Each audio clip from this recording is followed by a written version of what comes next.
Hi, especially to all aspiring ESL teacher like me. Share ko lang sa inyo yung aking application. So, after ng pre-service orientation, ay nag-proceed na ako sa pagbabasa ng aking service agreement. So, binasa ko muna siyang mabuti at inintindi kasi since it's an agreement, dapat basahin mo mabuti yung mga don'ts at does ng company. So, tinake down notes ko rin yung mga importanteng details dun sa binasa ko. And once done ka na sa iyong PSO, ay magpo-proceed ka na sa technical check. So, this is my actual technical check.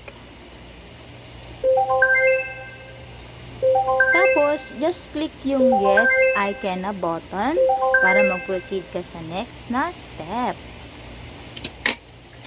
Hello. Hello. Hello, mic test. Hello, hello. Hello.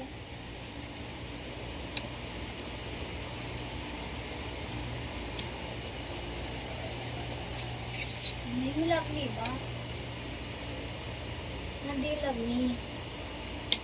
Yan, sine-check na nila yung bandwidth ng iyong computer or laptop.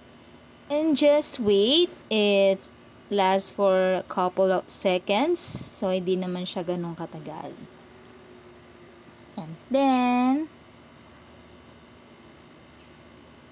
ayan, the test has been completed. So, ito na yung mga result ng test na ginawa nila sa equipment mo. And I am so happy because I passed the technical check.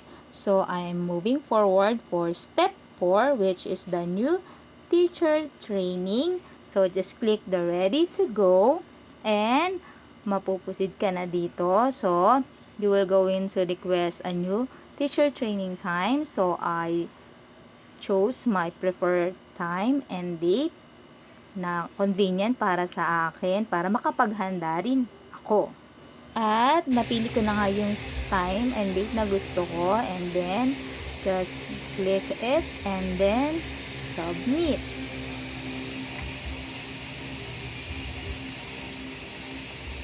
At ayan, meron ka ng schedule for the NTT.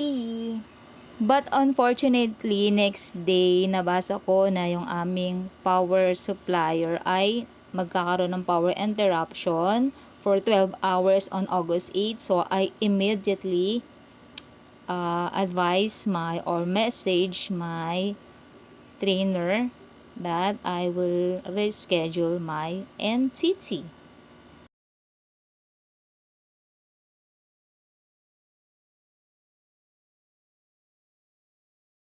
And that's all. Sana nakatulong and wish me luck on my new teacher training. Bye!